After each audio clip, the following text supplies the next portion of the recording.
Hey, there's Annette J Beveridge, and I want to talk to you about a rather serious subject. Fox hunting. Yes, it's a subject that has reared its ugly head. Of course, we've had the Boxing Day hunts. This is where a group of individuals go out dressed up to the nines, and they go out on their horses with a pack of dogs, and they go and try and find a fox to kill. Now, first of all, before anyone says, but it's illegal. Yes, it is illegal. You are quite right. It's illegal, but it doesn't stop them from doing it because they do something called trail hunting. Or that's what they say they're doing. The reality is that many foxes get killed regardless. So let's just take this back a little bit. Fox hunting is a tradition for many people. They do like it, they support it. So many people in the countryside are saying, oh, you townies, you people that live elsewhere, don't understand how important it is. But actually, there's a lot of people in the countryside who absolutely hate it. Hate it. And I'm somebody who loves the countryside, and yes, I hate it.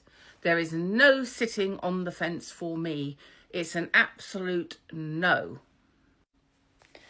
Look, if people want to dress up and they want to go out on their horses and they want to go for a good ride and they want to have their dogs with them and go have some exercise, in theory, that sounds quite a pleasant way to spend a few hours. But that's not what is happening, and that's not the reason why people do it. The aim is going to be to get a fox, to sight a fox, and then follow that fox until it either goes to ground, where often it's dug up with the terrier men with their dogs, and or the fox is just caught up by the dogs and is then ripped to shreds. I mean, just remind me what year it is. What century are we in? Fox hunting has been going on since the 1600s, right? So it's been going on for a long time. But so many other things that, women were persecuted going back to, into the dark recesses of history. Women were persecuted because they used herbs. They tried to heal other people. Oh God, they must be a bloody witch then. They're dangerous. No, we don't do that anymore. We don't persecute people for trying to heal others. Actually, we revere herbalists. We go to see them when we're sick. So, we don't burn women at the stake anymore. We don't hang women because they potentially could be a witch. So why are we still allowing such an outdated, vile pastime to continue? I mean, it is a question worth asking.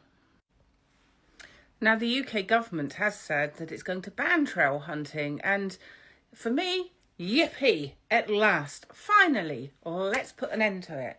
But I hear, perhaps in the distance, a lot of people really unhappy about it, and no doubt they are going to make a fuss about it. But why should we allow animals to suffer in this day and age? Worse, because it's a sport. This is not done to keep foxes under control. While many foxes do, sadly, get caught and die horribly, that's not the reason why it happens. Okay, it is a sport, and we have to remember that it's a sport. Why should people be allowed to cause physical harm to any animal for their pleasure? What does that remind me of?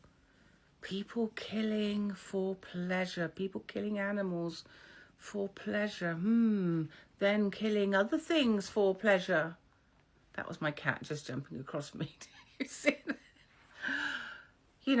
Look, if you can kill an animal, if you can physically hurt an animal and get pleasure from it, what do you do next? That's the way I see it. So now I'm standing up here today to say, Yes, it's in the news. I'm always saying, actually, that people have a right to make choices, and they do, but let's not make the wrong choices. Let's abolish something that causes pain. There are too many other animals that's also being injured. So hares, for example, deer that are being chased by the packs of hounds, people's pets are also dying. So it's time. I don't care what the countryside folk say, because I know that there's a great many people who live in the countryside who find it disgusting and dread it. So let's somehow bring some decency back into this. Let's stop torturing animals. I'm Annette J Beveridge. This is the video for One Eye on News. That's where I talk about things that's in the news and it's of interest to the public. Tell me what you think. I'm sure you're going to.